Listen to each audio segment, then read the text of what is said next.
There's very little capital in the space that is focused on kind of the development side of things, on moving things to the point where they can go into construction. And so what I would say, and I think that most of the investors in the space recognize this, is that if you've got an established existing data center asset, that's being priced at a yield on cost. Those yields on costs have varied a little bit based on where interest rates are, but clearly single digit, and not high single digit in many cases. And so when you look at the 25 to 35 times EBITDA that have been paid for existing data center platforms on multiple occasions by institutional investors over the past few years, those are based on the notion that, hey, we'll be able to reprice contracts as they roll off and raise prices, or we'll be able to build new data centers and dollar cost average down. The returns on the development side are private equity level returns. They are,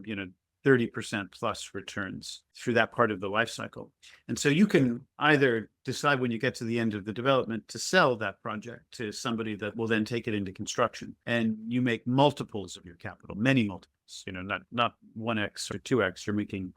4x or more. Or you can then carry that into construction and you'll have a much lower cost basis, and you'll get a much higher yield on cost than you would if you paid a large amount of money for a construction ready site.